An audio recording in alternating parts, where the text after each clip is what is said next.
Manipulation tactics. From In Sheep's Clothing Lying. It is hard to tell if somebody is lying at the time they do it, although often the truth may be apparent later when it is too late. One way to minimize the chances of being lied to is to understand that some personality types, particularly psychopaths, are experts at the art of lying and cheating, doing it frequently, and often in subtle ways. Lying by omission. This is a very subtle form of lying by withholding a significant amount of the truth. This technique is also used in propaganda. Denial. Manipulator refuses to admit that he or she has done something wrong. Rationalization. An excuse made by the manipulator for inappropriate behavior. Rationalization is closely related to spin. Minimization. This is a type of denial coupled with rationalization. The manipulator asserts that his or her behavior is not as harmful or irresponsible as someone else was suggesting, for example, saying that a taunt or insult was only a joke. Selective inattention or selective attention. Manipulator refuses to pay attention to anything that may distract from his or her agenda, saying things like "I don't want to hear it." Diversion.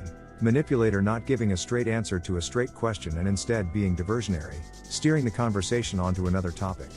Evasion. Similar to diversion but giving irrelevant, rambling, vague responses, weasel words. Covert intimidation. Manipulator throwing the victim onto the defensive by using veiled, subtle, indirect or implied threats. Guilt trip. A special kind of intimidation tactic. A manipulator suggests to the conscientious victim that he or she does not care enough, is too selfish or has it easy. This usually results in the victim feeling bad, keeping them in a self-doubting, anxious and submissive position. Shaming.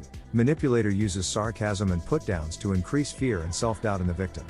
Manipulators use this tactic to make others feel unworthy and therefore defer to them.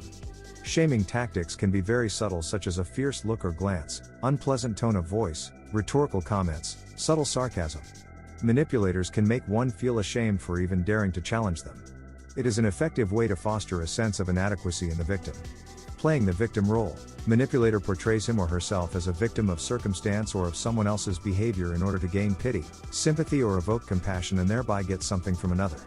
Caring and conscientious people cannot stand to see anyone suffering, and the manipulator often finds it easy to play on sympathy to get cooperation. Vilifying the victim.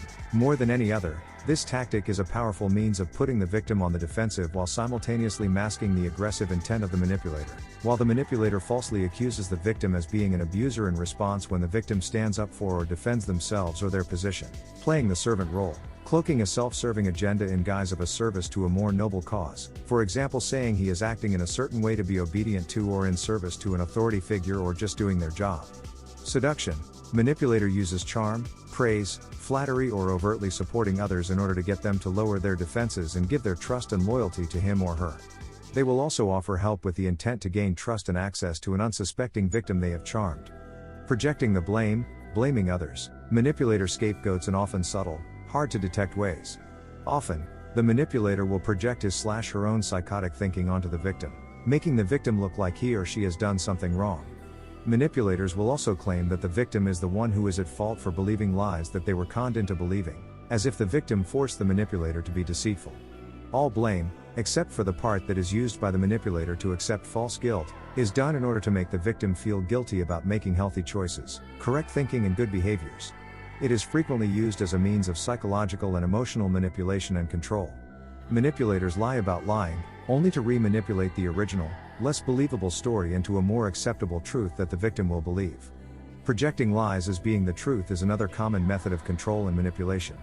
Manipulators love to falsely accuse the victim as deserving to be treated that way. They often claim that the victim is crazy and/or abusive, especially when there is evidence against the manipulator. See feigning, below. Feigning innocence. Manipulator tries to suggest that any harm done was unintentional or that they did not do something that they were accused of. Manipulator may put on a look of surprise or indignation. This tactic makes the victim question his or her own judgment and possibly his own sanity. Feigning confusion. Manipulator tries to play dumb by pretending he or she does not know what the victim is talking about or is confused about an important issue brought to his or her attention. The manipulator intentionally confuses the victim in order for the victim to doubt his/her own accuracy of perception, often pointing out key elements that the manipulator intentionally included in case there is room for doubt. Sometimes manipulators will have used cohorts in advance to help back up their story.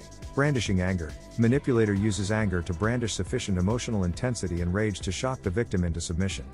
The manipulator is not actually angry, he or she just puts on an act. He just wants what he wants and gets angry when denied. Controlled anger is often used as a manipulation tactic to avoid confrontation, avoid telling the truth, or to further hide intent. There are often threats used by the manipulator of going to police, or falsely reporting abuses that the manipulator intentionally contrived to scare or intimidate the victim into submission. Blackmail and other threats of exposure are other forms of controlled anger and manipulation, especially when the victim refuses initial requests or suggestions by the manipulator. Anger is also used as a defense so the manipulator can avoid telling truths at inconvenient times or circumstances. Anger is often used as a tool or defense to ward off inquiries or suspicion. The victim becomes more focused on the anger instead of the manipulation tactic.